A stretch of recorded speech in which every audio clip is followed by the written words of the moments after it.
Welcome, everybody, to the Cowan Veterinary Podcast. I am your host, Dr. DrAndyRoark. Guys, I got two friends in today, Dave Cowan and Jeff Backus. They are the hosts of the Vet Tech Cafe podcast. We talk about that a little bit getting started. And we come in, and I started to talk to them. I wanted to talk to them about lessons learned from their years of interviewing mostly veterinary technicians. And we immediately found the path that I was really interested in, which was when they talked about when they met each other and were both basically burned out and thinking about leaving vet medicine. And I said, oh, man, is that common? Gosh, do I hear that from technicians, including boarded technicians like they are. I just hear this a lot of, I reached this point and I was thinking about leaving the profession. I was ready to get out. And so we stopped there and just started to unpack the lessons they have learned about when we reach the point of thinking about leaving the profession.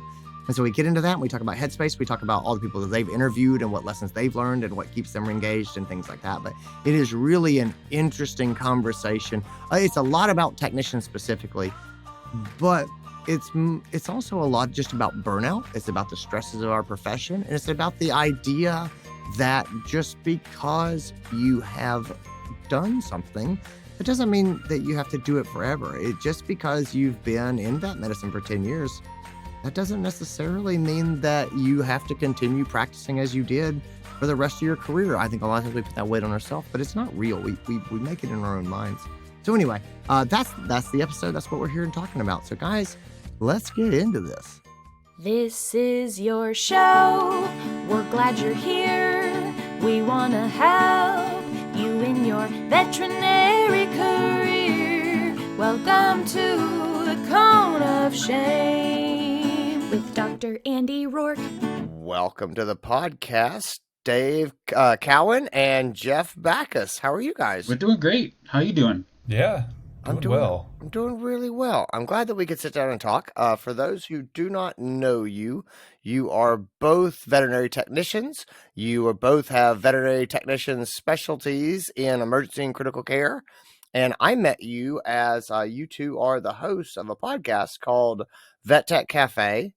And you invited me to be on a year ago, and I just had the most lovely time. Yeah, it was great. We enjoyed talking to you. It was really good. I felt very honored because it is very rare to have a veterinarian on the podcast, as you guys tend to talk to technicians. So that was quite an honor for me.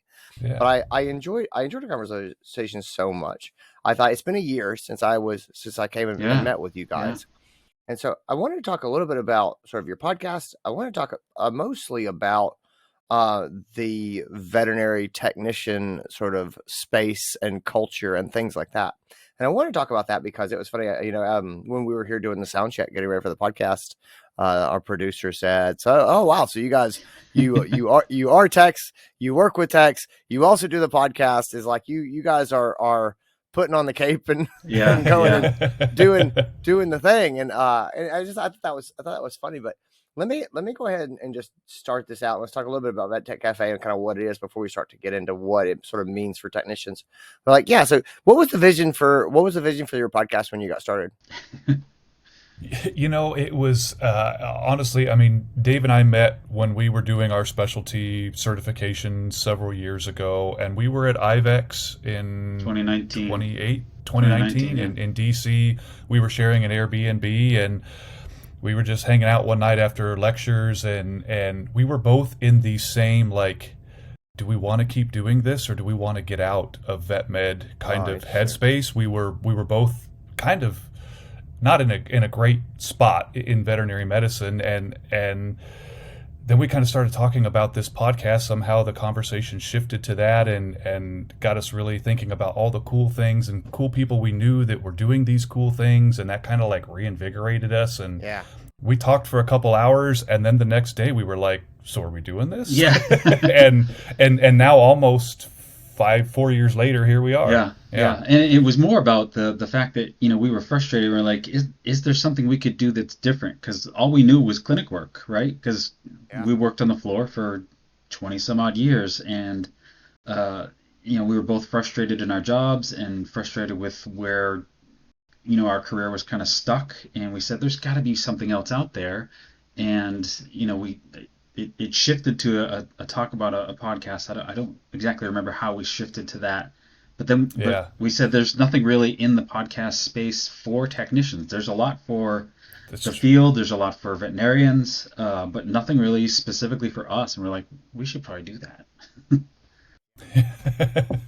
I love it. I love that you did it. I think there's a lot of people out there doing really good stuff. The specific thing I liked about the way you set it up was kind of what I started trying to do here with the Cone of Shame was there are people out there I wanted to talk to and sort of give a platform to. Mm-hmm. And so it wasn't that you guys set out, or at least not since I became aware of you, it wasn't that you were like, we want people to hear us. It was more like, we'd like to talk to these other people and sort of learn from them. And I just think that it's almost like a service position in that way of trying to shine the light on what others are doing. I think you guys do that. I think you do that really well. I encourage people to take a look at your podcast and look at the episodes that you have. It's fascinating to hear you talk about that, about how you met. And so, I get to talk to some of the most successful people in the world in our industry. And the proportion of highly successful technicians that tell me, I don't want to do this anymore, or that they went through that period, it's enormous. Mm-hmm. I mean, it's usually after we turn the microphone off or whatever, they'll be like, God, I was so burned out, 2 years ago. I was trying to get out. Or they'll be like, yeah, I'm thinking about doing something different. And it seems to be such a widespread problem of people just getting tired of the technician role and sort of burning out. I've also had people who have come to me and asked the same questions that you're asking each other, which is, what else is there? Or say, I'm in my 40s, I'm into my 50s, my body's not holding up like it used to. I have this background, I have this experience, I may have this advanced training, but I don't know if I can keep doing that. Talk to me a little bit. So when I say that, do you think that your position of, do we want to get out of the industry? Do you think that that's common? Oh, very common. Yeah, very common, very common. When we started, I was living in New England. My wife had just graduated vet school, was doing a couple of internships in Rhode Island, and I was working at Tufts University, and working in academia darn near broke me, and I was ready to get out. I was ready to go pour beer at a brewery. That was going to be my next step. And we were coming back home to California, and we had started this podcast, which frankly for me, I have found so reinvigorating for this career, hearing from people that found their niche and found what they love to do, and they've carved out a path and a career for themselves. Because like Dave was just saying, I mean, we're ECC techs, that's what we're boarded in, and sure, you can move around to other ERs or ICUs, or maybe even move into different departments in the hospital, but you're still in the hospital. Yeah. And so it was, kind of a little bit of a narrow focus, but with all of these guests that we've talked to and we have learned so much about so many things that we didn't even know existed after 20 some years in the field. So it's been really, really reinvigorating for my career, especially. Yeah. Yeah. And you don't know this, but Jeff and I are both extreme introverts. And when we said, we're going to start a podcast, my partner, she's like, the guy who doesn't want to talk to anyone is going to have a podcast. I'm like, yeah, that's different. And the fact that we can do that and talk to these people and bring their stories to our listeners, that's amazing, because we've gotten feedback from a lot of people saying, I want to try that. I want to do that. And kind of going down that path of saying, yeah, I'm tired doing this too. So what else can I do? So I think a lot of our listeners listen to us because they want to figure out something different to do, which was kind of the whole point of starting the thing, right? Yeah.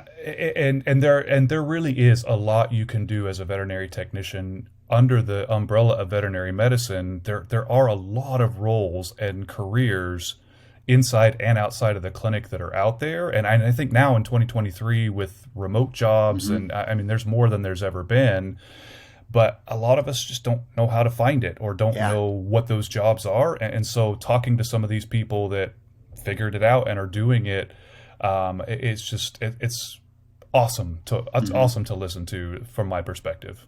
Taking a step back from the path, which is sort of looking at alternate ways to practice.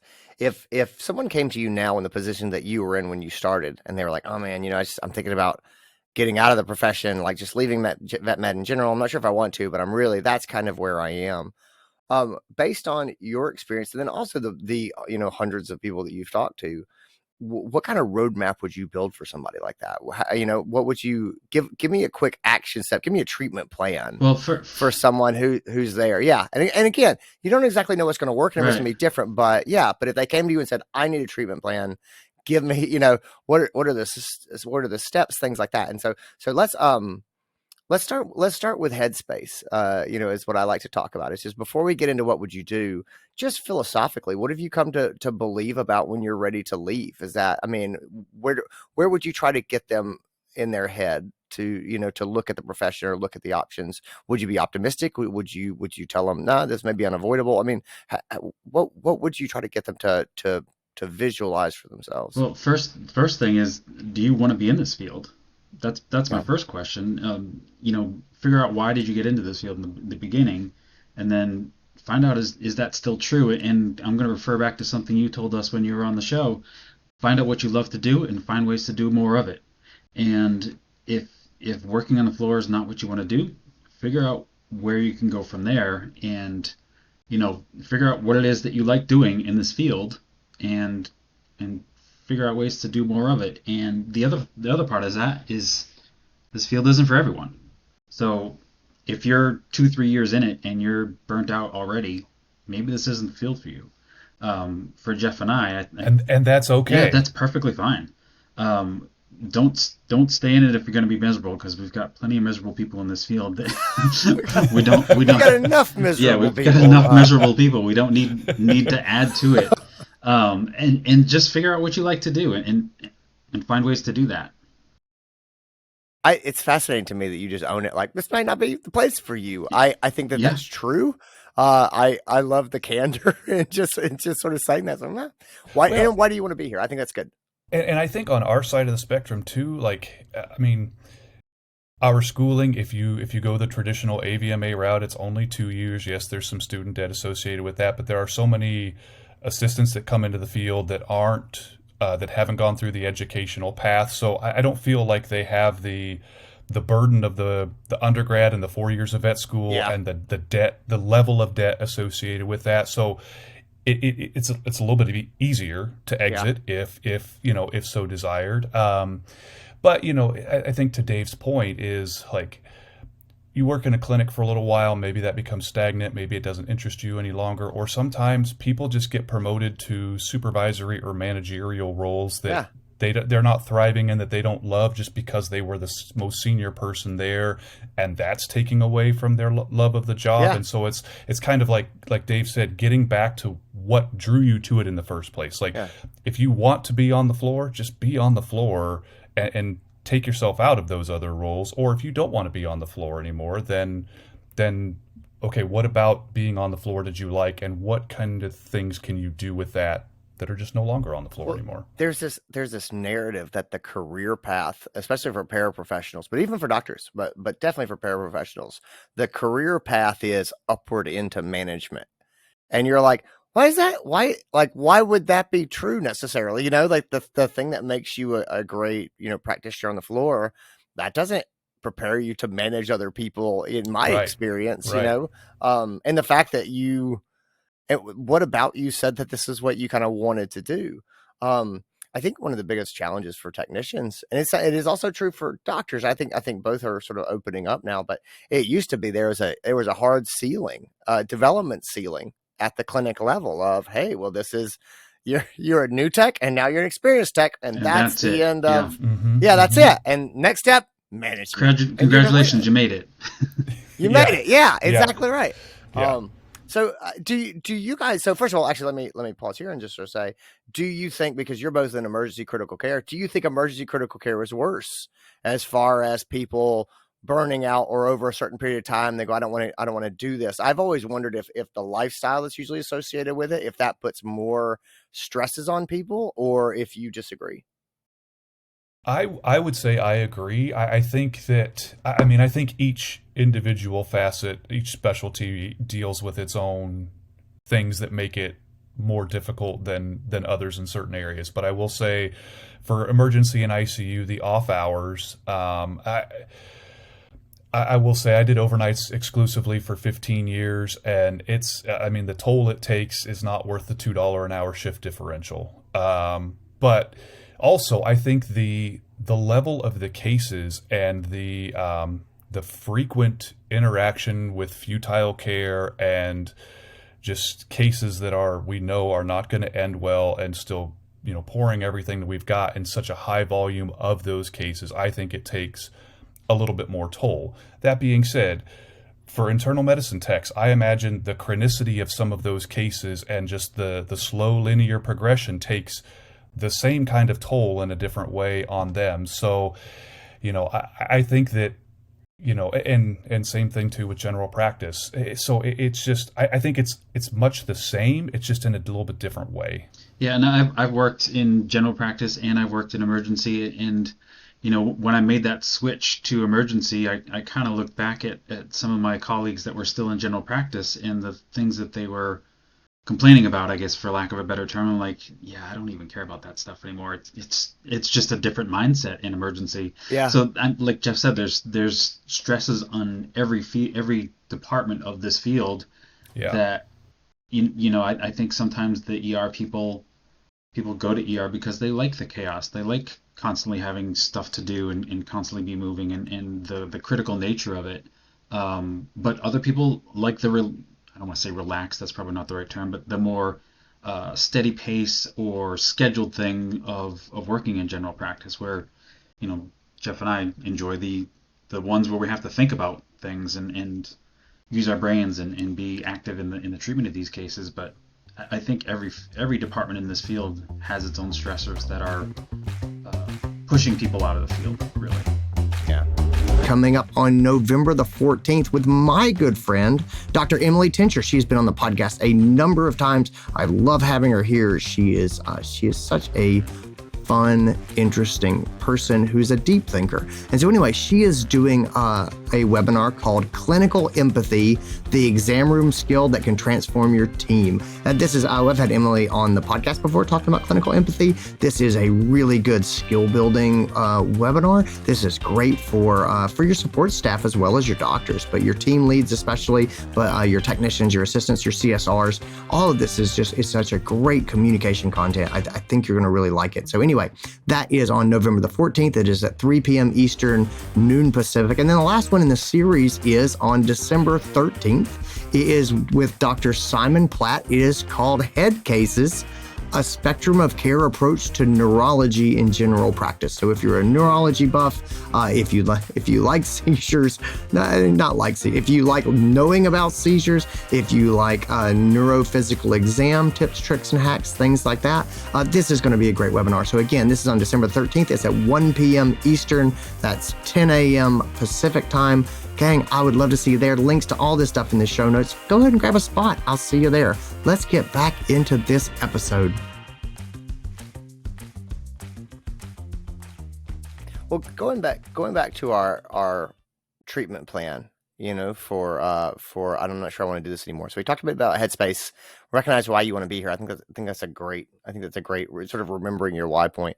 Let's move into other action steps, right? So once you come to that place and you do the reflection, and I talk to a lot of people who say, I do really love it. It's just, I'm just unhappy, but I'm like Verizon Wireless is not calling out to me.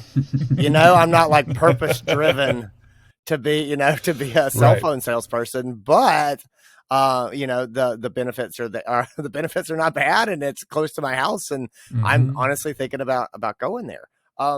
So help me start to walk towards understanding what my options are. Well, as the three of us know, this is a very small field. Everybody knows somebody. If there's something that you want to do, there's probably somebody or somebody that you are in direct contact with that has experience in that department of the field. You just have to talk to people. You have to network. I think, and we talk about this on the podcast a lot, is that, when we first started out, social media was not a thing. And now social media is very wide, and it's got its pros and cons, but one of the pros is that we can network with people that we would never have contact with years ago. there's ways to find those career opportunities just by scrolling through social media, I think. Yeah, I think that's a great point.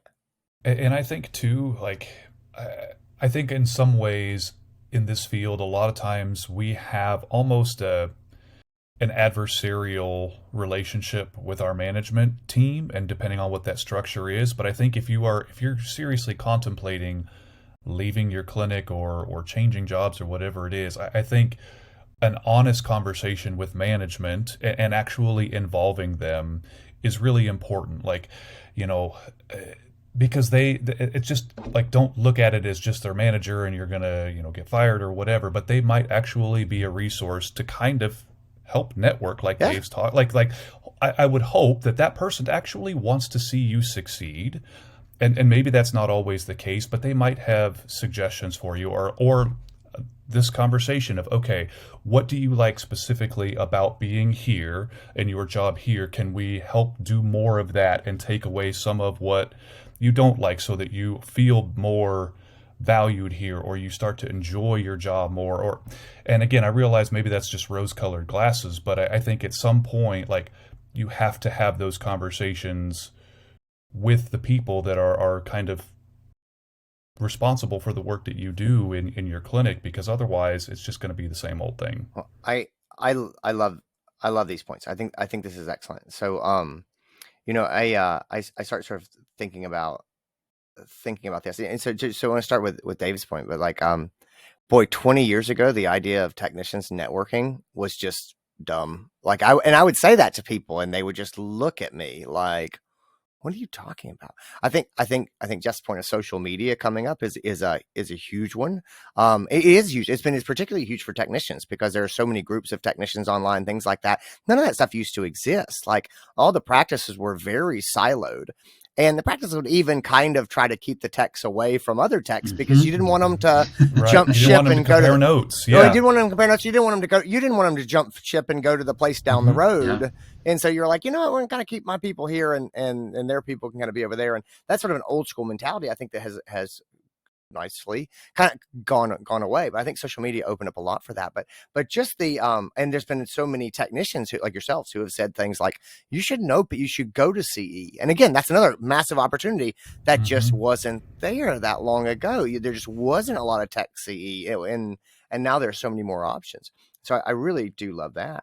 To Jeff's point about talking to management, there's sort of two pieces to it. The first is, I'm a big believer in Brene Brown's saying that clear is kind, which is, if you're seriously thinking about bailing, if you seriously think I can't keep doing this, is it kind to the place that you work to not say anything until you're totally toast, and then just to give them your 2 weeks notice and be gone? Is it kind to go get another job and like being like, all right, well, I give them my 2 weeks because I'm already set up there. Like, that's not kind. Kind is saying, hey, I just want you to know kind of where I'm at, and this is what I'm starting to feel, and and I'm looking for some opportunities to do some different things, and try to maybe get to do more of the things that I'm really excited about. Or I'm wondering if you guys have ideas for advancement for me, or what my career development might look like. And savvy leaders they'll make something. I've done that with my people a number of times as they come and they're like, look, this is kind of what I'm looking for. And I go, well, I don't want this person to leave. Let's figure out how to create some opportunities for them to see if we can sort of keep them here. And then going originally sort of back to the back to the candor of like, maybe this is in the right place for you. I wrote an article, it's probably been over a year ago, but it was called like Fare Thee Truly Well of, and this is sort of from the other side, it's from the management leadership side, but I don't think a lot of people can do this, but I have met more and more people who said, you know what, I hire these people and I want to train them and I want to grow them. And I do that in the full knowledge that they might outgrow my practice. They might come along and get skills and knowledge and they grow until there's really not much else here for them to do. And they're going to go somewhere else. And rather than resent that, rather than try to not let that happen, I'm just going to accept that is going to happen. I'm going to continue to grow and develop people because it's morally right. And it's what teaching is what I love to do.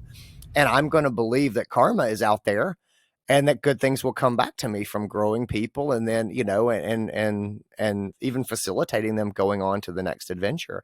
And I've met enough of those people over the years, and people who've worked for those people and then gone on, that you know, it really, when you start thinking about what's important in life and the type of employer you want to be, I think that there's a lot to that, but it's not a mindset that comes naturally to people.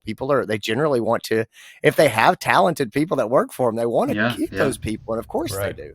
Right. So, and it's very easy, you know, from that managerial perspective to become defensive and, you know, take it personally that this person is not happy in their role and they're not being fulfilled. And so it's, you know, you kind of have to lay down that armor a little bit and just be like, look, like what, like, we can do this, but like, you know, let's just have a couple conversations and involve some other people here about this, because probably that's not the only person in the clinic that feels that way, and it's not going to be the only person down the road that feels that way, and so we've got to find solutions. I heard some terminology recently.